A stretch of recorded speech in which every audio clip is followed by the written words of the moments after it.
What's up guys? Mainit ngayon guys yung debate about sa mga military base ng Amerika raw sa buong mundo na. Ayan, kasi yung mga Pilipino, lalong-lalo na yung mga hindi pro-Amerika, natatakot sila baka raw idamay rin yung Pilipinas ng Iran kasi may mga military bases yung Amerika sa Pilipinas. Ayan, magre-react tayo dito guys ha. Ang masasabi ko lang dito, yung mga nangyayari kasi sa Middle East, sabi nila kasi may mga US base dito sa iba't ibang country ng Middle East. So yun raw ang tinatarget ng Iran.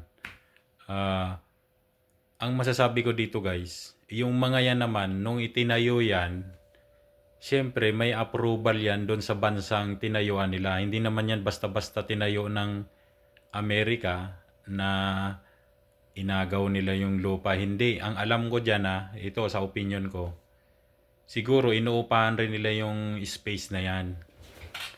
'Di ba? Halimbawa, sa Pilipinas, yung 9 raw, 9 na base militar ng US sa atin, imposibleng walang upa yon sa Pilipinas. Siyempre, kikita tayo doon. Tsaka marami pa tayong mapapakinabangan doon. Tinitraining yung mga sundalo natin. Kasi yun lang naman ang mithiin, peace. Peace, di ba? Kasi at sa totoo naman talaga,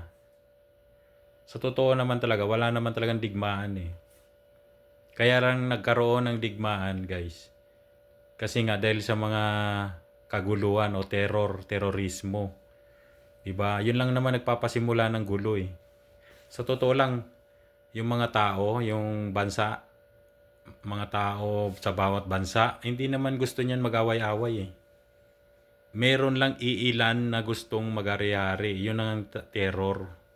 Kaya yan ang iniiwasan rin ng Amerika. Kaya sila, buong mundo, binabantayan nila. 'Di ba? Parang sila yung pulis. Kasi sila naman talaga superpower eh. Wala na tayong magagawa doon eh. Basta maganda lang yung mithiin nila sa isang bansa. Yan.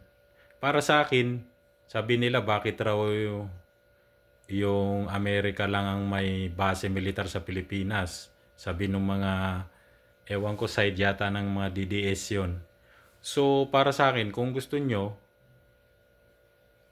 pagawan nyo rin ng base militar ng China doon sa Pilipinas. Halimbawa, yung Siam na yun, tapatan niya rin.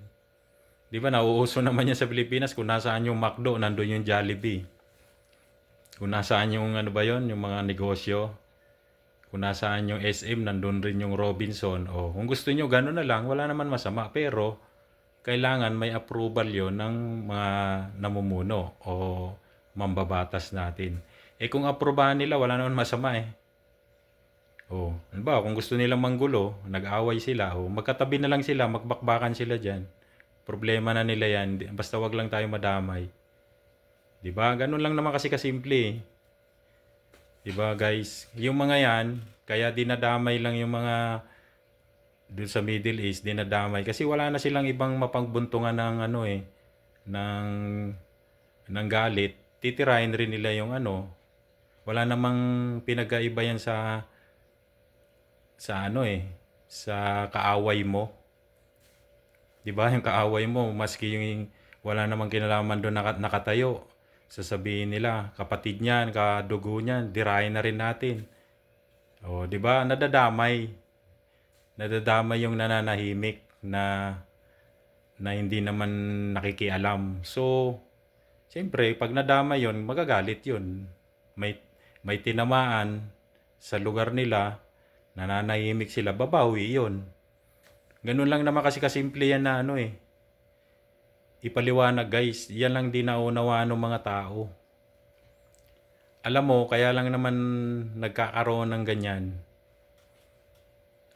digmaan kasi meron lang silang iniiwasan na mas malaking mangyayari. 'Di ba? Ayaw kasi natin yung mas mass destruction eh. Ayaw natin ng ganun na kahit siguro yung Amerika gumawa rin sila noon. Mass destruction yung ginawa nila, 'di ba? So, para hindi na gayahin, 'di ba? Kasi baka gayahin eh kung lahat ng bansa gumaya, 'di ba? Eh ayaw natin ng ganun. 'Di ba? At saka hindi naman nagde-decide yan yung Amerika. Sila parang neutralizer lang sila eh. Kung anong gusto ng tao nila. Ito sa observant ko lang sa opinion ko. Kung anong gusto ng tao nila, kung gusto na maging malaya nung bansang sinasako o kalaban ng Amerika, pinagbibigyan nila eh. 'Di ba? Parang tayo rin noon. Panahon ni McCoy. Ayaw na natin kay McCoy. Sinong sumundo? Amerika rin eh. Nag-rebuilding na naman yung bansa natin. Ganun lang naman kasi mangyayari yan guys eh. Kapag nagsawa na yung tao sa'yo, pero hindi naman maiiwasan dyan na 100% ayaw na sa'yo. Meron din magkakagusto sa'yo. Pero yung bansa kasi divided yan eh. Hindi naman lahat ng tao mapapasunod mo bilang namumuno ka. Hindi. May lalaban at lalaban sa'yo dyan. Totoo yan. Kahit sa Pilipinas, hati tayo eh. Nahati tayo sa 3 grupo. May pink, may green, may pula. Meron pa nga iba dyan. Iba-iba pang kulay. Diba? Di yan maiwasan guys kasi hindi dinisign yung mundo na na magkaisa eh. Hindi dinisign. Kasi pag ang nagkakaisa yung tao, gusto nilang arukin na yung Diyos eh. Hindi rin papayag yung Diyos nun. Siyempre, Diyos pa rin ang pinakamataas sa lahat. Diba? Kaya ayaw niya ng ganun. Na yung tao kasi pag nagkakaisa, gusto ng arukin yung Diyos. Diba? Yung Babylonia, Tore, nagkakaisa yung tao, ginawa ng Diyos. Pinag-iba-iba yung salita nila. Ayun, di natuloy yung kasi yung mithiin ng tao, gustong arukin na yung langit eh. Hindi naman pwede. Ganun lang kasi kasimple guys. Kung matalino kayong nagsasaliksik. Ganun ang nangyayari guys. 'Di ba?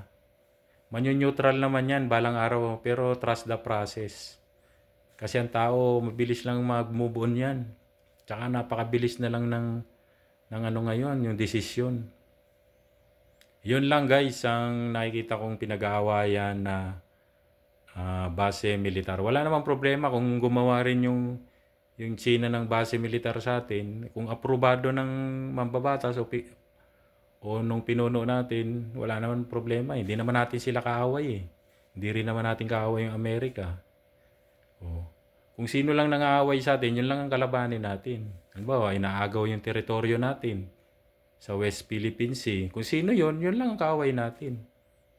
Napakasimple lang kasi. Yun lang guys. Bye-bye.